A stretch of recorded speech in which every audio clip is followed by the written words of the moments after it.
एक किशोर अपने परिवार के खेत पर अपना जीवन त्याग कर काम की तलाश में शहर की ओर निकलता है, लेकिन मात्र 6 दिनों के भीतर ही उसे नौकरी से निकाल दिया जाता है। वह स्कूल छोड़ चुका था और अब अकेला था, उसके आगे कोई संभावना नहीं थी। हालांकि कुछ दशक आगे बढ़ने पर हेनरी फोर्ड ने एक साम्राज्य खड़ा कर लिया था और न केवल कार उद्योग में बल्कि व्यवसाय में भी, जैसा कि हम जानते हैं, क्रांति ला दी थी। उन्होंने असेंबली लाइन उत्पादन, 5 दिवसीय कार्य सप्ताह और अनगिनत नवाचारों का बीड़ा उठाया। लेकिन यह निश्चित रूप से कोई सीधी सफलता की कहानी नहीं है। हेनरी फोर्ड का जीवन विवाद, असफलताओं और जुनूनी प्रतिभा से घिरा हुआ है। हम न केवल हेनरी फोर्ड के आश्चर्यजनक उत्थान को देखेंगे, बल्कि उनकी कम ज्ञात परियोजनाओं को भी देखेंगे, जैसे कि वह समय जब उन्होंने ब्राजील के वर्षावन के मध्य में फोर्डलैंडिया नामक अपना अजीब अमेरिकी शहर बनाने की कोशिश की थी। हम हेनरी फोर्ड के बारे में बहुत ही काले सच पर भी नजर डालेंगे और जानेंगे कि क्यों एडोल्फ हिटलर उनके सबसे बड़े प्रशंसकों में से एक था। यह नवाचार और सफलता की कहानी है, धन और शक्ति के लिए क्रूर संघर्ष। यह हेनरी फोर्ड की चौंकाने वाली सच्ची कहानी है।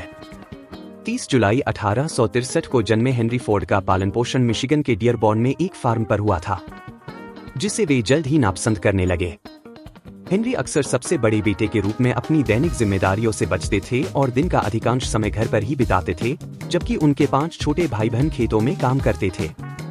एक पड़ोसी ने हेनरी का वर्णन इस प्रकार किया, पृथ्वी पर सबसे आलसी लड़का। लेकिन हेनरी का दिन का अधिकतर समय घर के अंदर ही बिताने का एक कारण था, उन्हें मशीनरी से पूरा लगाव था।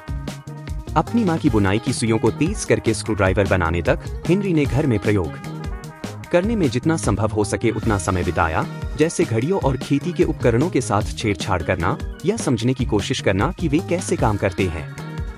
लेकिन जल्द ही हेनरी ने स्कूल जाना शुरू कर दिया और उसे यह खेती से भी अधिक उबाऊ लगने लगा।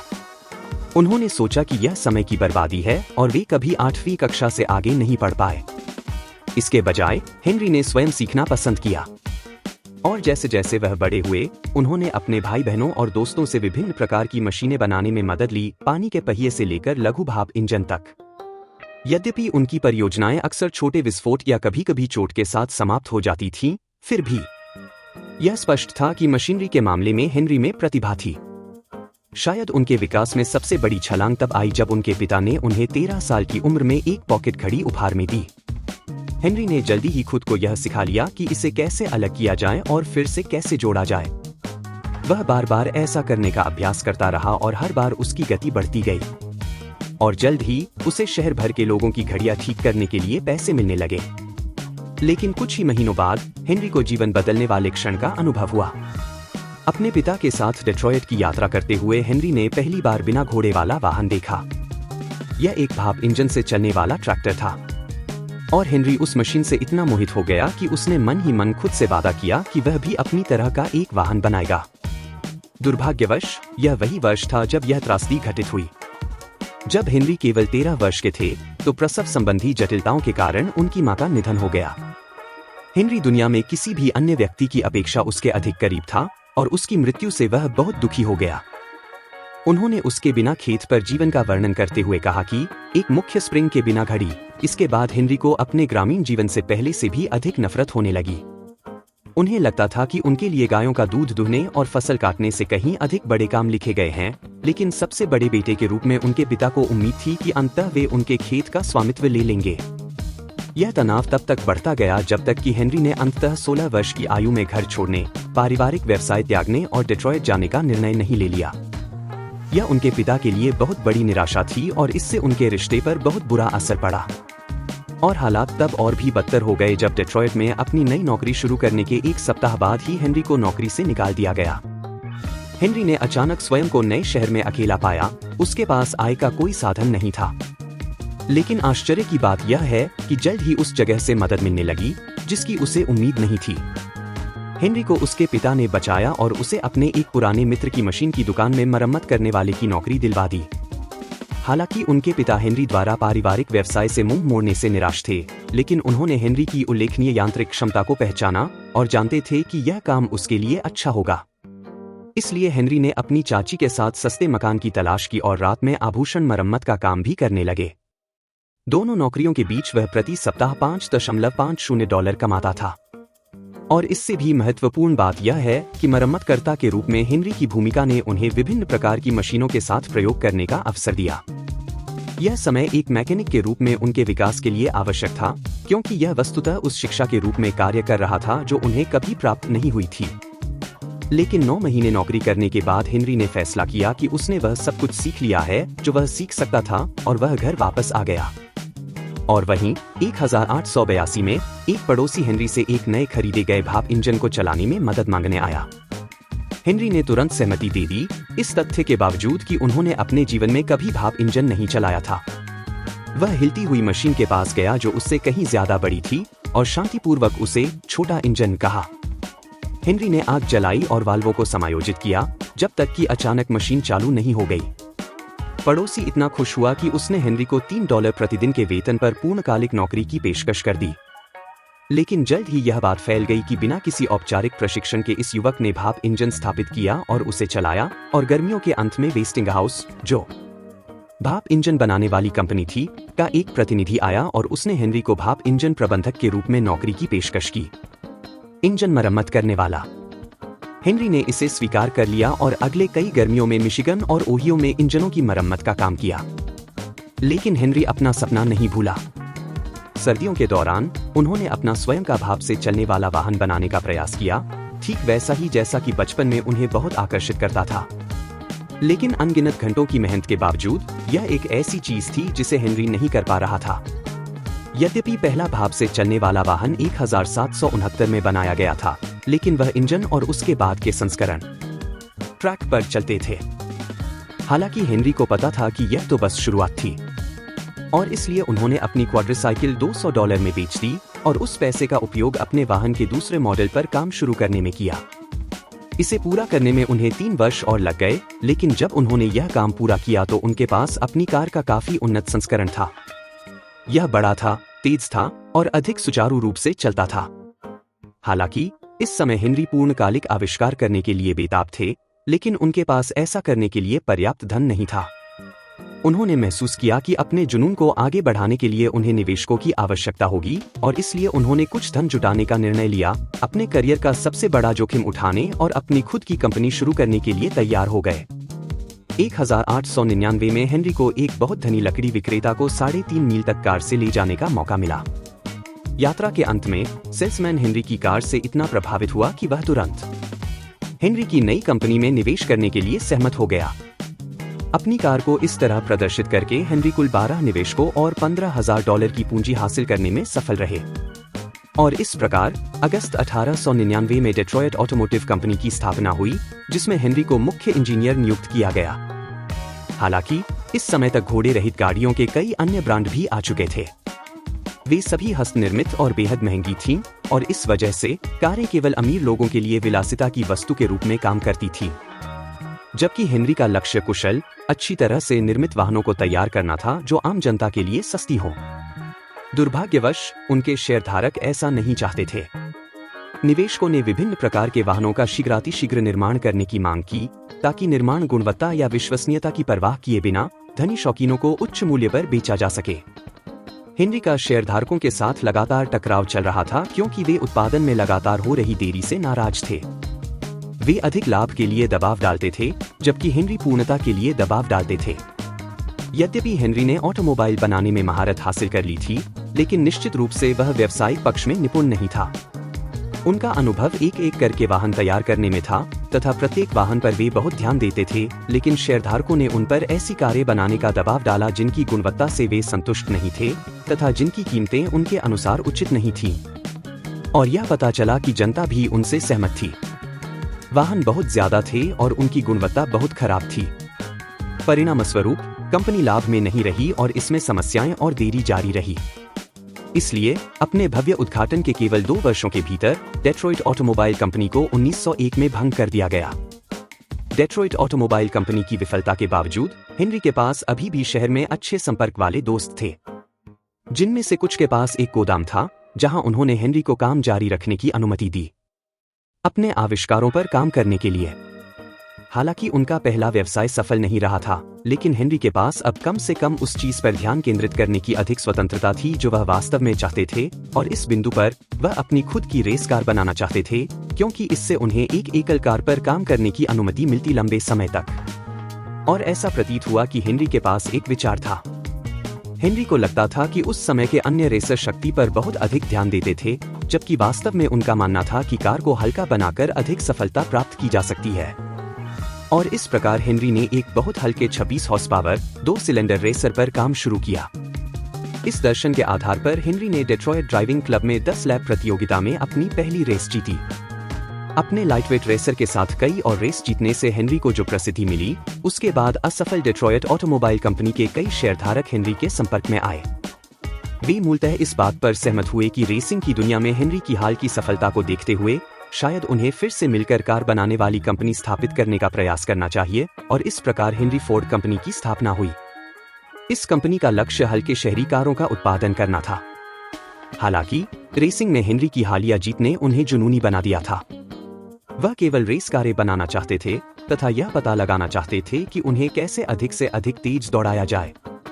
अतः अपनी पहली कंपनी की तरह ही हेनरी का शेयरधारकों के साथ लगातार मतभेद बना रहा, क्योंकि यात्री कारों के उत्पादन और मुनाफे पर ध्यान केंद्रित करने के बजाय हेनरी ने व्यक्तिगत रेस कारों की यांत्रिक क्षमता पर ध्यान केंद्रित किया तथा एक बार फिर पूर्णता की खोज में लग गए थाओं को एक कदम आगे बढ़ाया।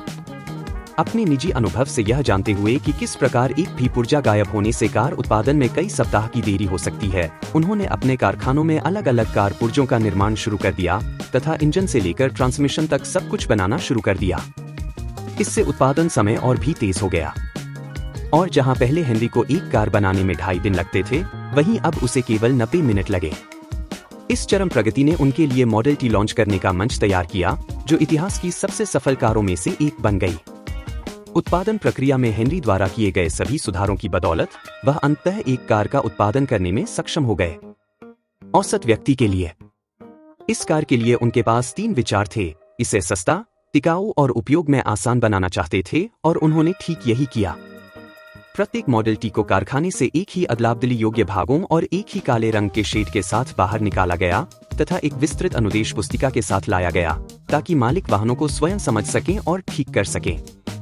यह तुरंत ही सर्वाधिक बिकने वाली पुस्तक बन गई, जिससे कंपनी को भारी मुनाफा हुआ और उन्हें उत्पादन को और भी अधिक बढ़ाने में मदद मिली। 1914 तक हेनरी अमेरिका में अन्य सभी कार निर्माताओं की संयुक्त बिक्री से भी अधिक कारें बेच रहे थे। कुछ ही समय में सड़क पर हर दूसरी कार फोर्ड हो गई। और आश्चर्य की बात यह है कि जैसे जैसे मॉडल टी डीलरशिप से बाहर होती गई, हेनरी ने अपनी कार की कीमत लगातार कम कर दी। हालांकि यह अधिकतर कंपनियों के विपरीत था, लेकिन हेनरी को पता था कि अगर वह कीमत को और कम कर देंगे तो वह और अधिक लोगों को अपनी कार खरीदने के लिए प्रेरित कर सकेंगे, और यह सुनिश्चित कर सकेंगे कि यह सबसे लोकप्रिय विकल्प बनी रहे। और निश्चित रूप से इसका उत्पादन समाप्त होने से पहले ही 15 मिलियन से अधिक मॉडल टी बिक जाएंगी। हालांकि हेनरी फोर्ड के सामने एक बड़ी समस्या थी। उनके कई कर्मचारी अपनी नई नौकरियों से बेहद निराश हो गए थे, क्योंकि उन्हें पूरी कार को हाथ से जोड़ने से लेकर दिन रात एक ही नीरस काम करना पड़ रहा था। ऐसा प्रतीत होता है कि इस असेंबली लाइन शैली के उत्पादन में सारा कौशल और शिल्प कौशल लुप्त हो गया है। अनेक कर्मचारियों ने नौकरी छोड़ दी तथा फोर्ड मोटर कंपनी को 380% की अत्यंत ऊंची टर्नओवर दर का सामना करना पड़ा, जो एक ऐसी समस्या थी जो आसानी से कंपनी के अंत का कारण बन सकती थी। हेनरी फोर्ड ने कुछ अतिवादी कदम उठाया। उन्होंने अपने कर्मचारियों का वेतन 2 गुना कर दिया, $2.50 प्रतिदिन से $5 प्रतिदिन। उस समय इसे बहुत अच्छा वेतन माना जाता था, जो अन्य कंपनियों द्वारा दिए जाने वाले वेतन से कहीं अधिक था। इतना ही नहीं, चूंकि बड़ी संख्या में श्रमिक आप्रवासी थे, इसलिए हेनरी ने उन्हें मुफ्त अंग्रेजी की शिक्षा भी दी ताकि वे फैक्ट्री में बेहतर ढंग से बातचीत कर सकें। उन्होंने अपने कर्मचारियों के कार्य घंटों को 9 घंटे से घटाकर 8 घंटे कर दिया तथा 5 दिवसीय कार्य सप्ताह लागू किया, जिससे उनके कर्मचारियों को सप्ताहांत में छुट्टी मिल गई, जबकि अब तक अधिकांश श्रमिकों को केवल रविवार को ही छुट्टी मिलती थी। ये परिवर्तन उस समय के मानदंडों के बिल्कुल विपरीत थे, और हेनरी को एक परिचित समस्या का सामना करना पड़ा। उनके शेयरधारक नाराज थे। उन्हें ऐसा महसूस हुआ जैसे उनकी जेब से पैसा चुराया जा रहा है और बिना किसी कारण के श्रमिकों को दे दिया जा रहा है। हेनरी ने अपने सिद्धांत को समझाने का प्रयास किया कि श्रमिकों को अधिक आराम देने से उन्हें काम के दौरान अधिक मेहनत करने की प्रेरणा मिलेगी। उन्होंने यह भी बताया कि उच्च वेतन से अधिक श्रमिक आकर्षित होंगे और निश्चित रूप से जल्द ही देश भर के श्रमिक डेट्रॉयट के फोर्ड कारखानों की ओर उमड़ पड़े, जिससे शहर में आर्थिक उछाल आया और प्रतिस्पर्धियों को भी इसी प्रकार की नीतियां लागू करने के लिए मजबूर होना पड़ा, क्योंकि वे फोर्ड के कारण अपने कर्मचारियों को खो रहे थे। इसके अलावा हेनरी के कार्य समय को 1 घंटा कम करने के निर्णय से हेनरी को शेड्यूल में तीसरी 8 घंटे की शिफ्ट जोड़ने की अनुमति मिल गई। 3 8 घंटे की शिफ्टों के साथ कारखाना 24 घंटे चल सकता है तथा हर समय खुला रह सकता है। और इस प्रकार हालांकि हेनरी के परिवर्तन उस समय आश्चर्यजनक लग रहे थे, लेकिन वे सभी बहुत मायने रखते थे। और यह आंशिक रूप से हेनरी फोर्ड की ही देन है कि आज अधिकांश आधुनिक व्यवसाय 8 घंटे कार्य दिवस और 5 दिन कार्य सप्ताह के मॉडल का उपयोग करते हैं। हालांकि उस समय शेयरधारकों ने इन परिवर्तनों को प्रगति के रूप में नहीं देखा। उन्होंने हेनरी को वेतन वृद्धि रोकने का आदेश दिया और जब उन्होंने इनकार कर दिया तो वे उन्हें अदालत में ले गए और दावा किया कि वह जानबूझकर उन्हें नुकसान पहुंचा रहे हैं और शेयरधारकों के प्रति अपने कर्तव्यों का उल्लंघन कर रहे हैं। हेनरी को ऐसा महसूस हुआ जैसे उसका व्यवसाय उससे छीन लिया गया हो। उन्होंने इसे शून्य से खड़ा करने के लिए बहुत मेहनत की थी और जब उन्हें अंततः सफलता मिली तो एक बार फिर शेयरधारकों के साथ उनके टकराव ने सब कुछ खतरे में डाल दिया। वह फिर से शुरू नहीं कर सका। हेनरी को पता था कि उसे जितनी जल्दी हो सके कंपनी पर नियंत्रण हासिल करना होगा। इसलिए 1906 में अपनी निजी बचत का उपयोग करके हेनरी ने कंपनी के पर्याप्त शेयर खरीदे जिससे उनका स्वामित्व 51% तक पहुंच गया, जिससे वे बहुसंख्यक मालिक बन गए और नियंत्रक शेयरधारक बन गए। उन्होंने मूलतः अपना सारा पैसा कंपनी में लगा दिया था, लेकिन वे खुद पर ही दाव लगा रहे थे।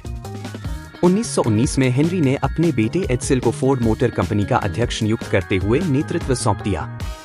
हालांकि हेनरी अभी भी पर्दे के पीछे से कठोरता से शासन कर रहा था और वही अब भी बड़े फैसले ले रहा था। उदाहरण के लिए एडसेल ने अपने पिता से कंपनी को आधुनिक बनाने का आग्रह किया और वे हर दिन नई योजनाओं और प्रस्तावों के साथ कार्यालय आते थे। लेकिन हेनरी अपने बेटे के प्रति बहुत कठोर थे और अक्सर चिल्लाने और अपमान करने के साथ जवाब देते थे। एडसेल द्वारा सुझाई गई किसी भी नई कार का उत्पादन करने से इनकार कर देते थे, क्योंकि हेनरी का दावा था कि मॉडल टी ही वह सब है जो ग्राहक चाहते थे। हेनरी ने न केवल अपने बेटे के विचारों को अस्वीकार कर दिया, बल्कि उन्होंने उच्च प्रबंधन के सदस्यों को आदेश दिया कि वे एडसेल को कार्यालय से बाहर रखने के लिए उसे पूरे देश में सप्ताह भर की बैठकों में भेजें। लेकिन ऐसा लगता है कि एडसेल को कुछ बात पता चल गई है, क्योंकि साल दर साल मॉडल टी की बिक्री में कमी आई। अमेरिका में आधे दशक की समृद्धि और सस्ते ऋण के परिणामस्वरूप स्टाइलिश, अधिक शानदार कारों की सार्वजनिक मांग पैदा हुई, जिसे जनरल मोटर्स और क्रिसलर जैसी प्रतिस्पर्धी कंपनियां खुशी-खुशी उपलब्ध कराने में सक्षम थीं। और अंततः 1927 में हेनरी बिक्री की घटती संख्या से असहमत नहीं हो सके और उन्होंने एक नया वाहन बनाने पर सहमति दे दी। फोर्ड ने उद्योग की आधुनिक मांगों को पूरा करने के लिए मॉडल ए का एक नया संस्करण बनाया। इसमें पहला वाणिज्यिक V8 इंजन लगा था और यह 4 विभिन्न रंगों में उपलब्ध था।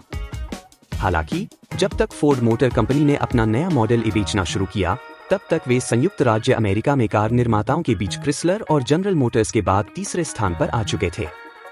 और इसके तुरंत बाद महामंदी आ गई, जिससे फोर्ड को कई कर्मचारियों को नौकरी से निकालना पड़ा और कंपनी के उच्च वेतन को कम करना पड़ा, जिसके लिए वह जाना जाता था।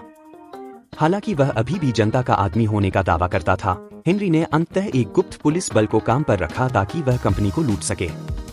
जब उन्होंने सुना कि कुछ कर्मचारी यूनियन बनाने का प्रयास कर रहे हैं, तो उन्होंने अपने कर्मचारियों पर जासूसी की। हेनरी ने तो अपनी फैक्ट्री में लोगों को नियुक्त कर यूनियन आयोजकों को उखाड़ फेंकने और उनकी पिटाई भी करवाई थी। जब श्रमिकों ने विरोध प्रदर्शन किया, तो हेनरी ने पुलिस को उन्हें दबाने तथा प्रदर्शनकारी श्रमिकों पर आंसू गैस और यहां तक कि गोलियों से हमला करने का आदेश दिया।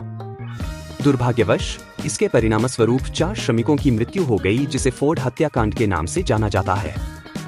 और जल्द ही चीजें और भी विवादास्पद हो जाएंगी। 1920 के दशक के अंत में हेनरी ने ब्राजील में लाखों एकड़ जमीन खरीदी, जो पृथ्वी के सबसे जंगली स्थानों में से एक है। आप देखिए, उस समय सिंथेटिक रबर का बाजार वास्तव में अस्तित्व में नहीं था, लेकिन फोर्ड द्वारा बड़े पैमाने पर उत्पादित की जा रही कारों के लिए रबर की बड़ी मात्रा में आवश्यकता थी। और इसलिए रबर का एक विश्वसनीय स्रोत बनाने के प्रयास में हेनरी ने ब्राजील के जंगल में एक रबर बागान स्थापित किया, ताकि वे रबर के पेड़ उगा सकें।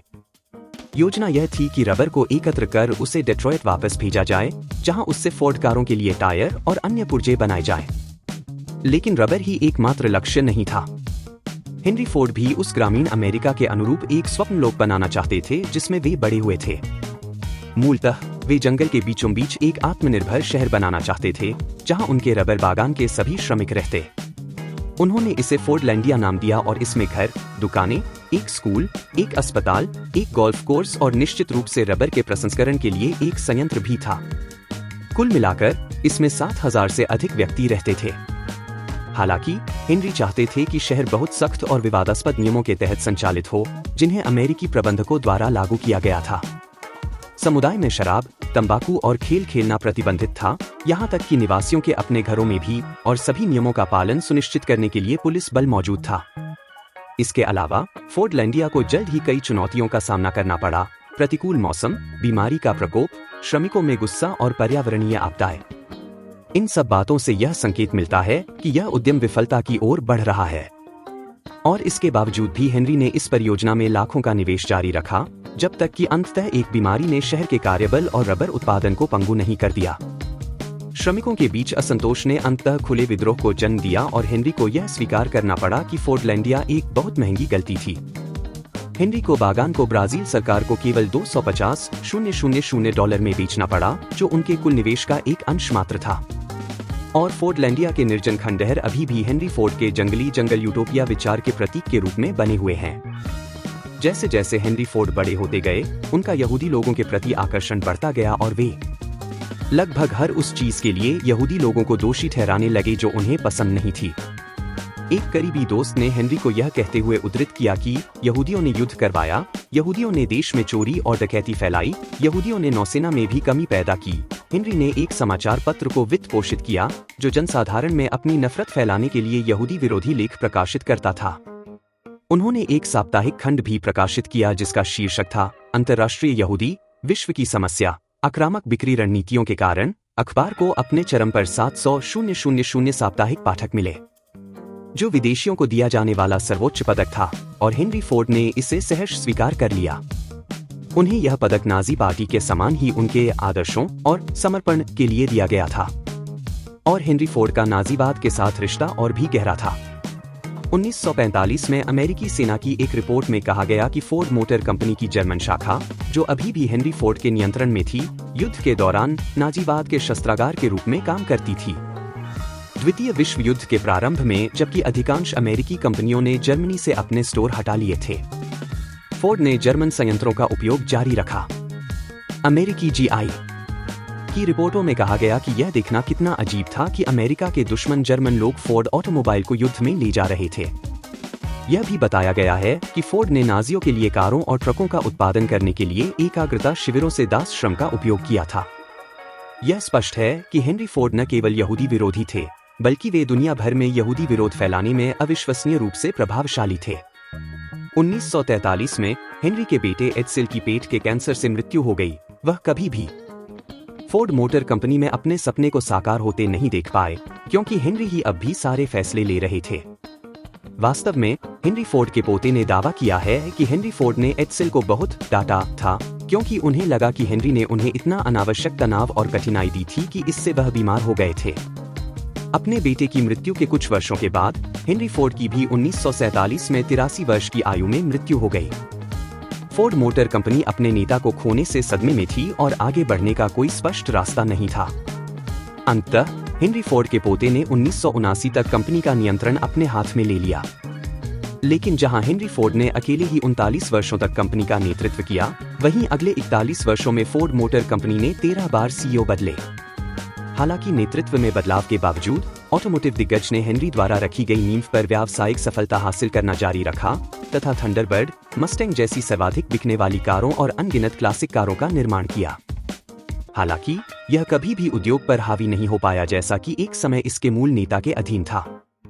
बेशक हेनरी फोर्ड के इतिहास का एक विभाजनकारी हिस्सा बने रहेंगे। एक ओर तो वे एक प्रतिभाशाली व्यक्ति थे, एक नव प्रवर्तक थे। उन्होंने असेंबली लाइन उत्पादन में अग्रणी भूमिका निभाई तथा कई तरीकों से श्रमिकों के लिए परिस्थितियों में सुधार किया। लेकिन दूसरी ओर वह यूनियनों के प्रति क्रूर था, नस्लवादी था, यहूदी विरोधी था और सक्रिय रूप से अपनी नफरत फैलाता था और बहुत नुकसान पहुंचाता था। इसके जवाब में 2001 में फोर्ड मोटर कंपनी ने $5 बिलियन के समझौते पर सहमति व्यक्त की, जिसमें कारखाना निर्माण सामग्री के लिए यातना शिविरों में यहूदी दास श्रम का उपयोग करने के लिए क्षतिपूर्ति प्रदान की गई। हाल के दिनों में फोर्ड मोटर कंपनी ने अपना ध्यान ईंधन कुशल वाहनों और इलेक्ट्रिक हाइब्रिड पर केंद्रित कर दिया है। जुलाई 2023 में अमेरिकी ऊर्जा विभाग ने घोषणा की कि वह फोर्ड को पूरी तरह से इलेक्ट्रिक वाहन बनाने के लिए $9.2 बिलियन का ऋण देगा, जो ऑटो उद्योग के इतिहास में सबसे बड़ा ऋण होगा। आज $50 बिलियन से अधिक मूल्य की तथा विश्व की 10 सबसे बड़ी कार कंपनियों में से एक फोर्ड मोटर कंपनी के बारे में यह भूलना आसान है कि इसकी शुरुआत एक किसान लड़के और उसकी एक नई तरह की मशीन बनाने की इच्छा से हुई थी।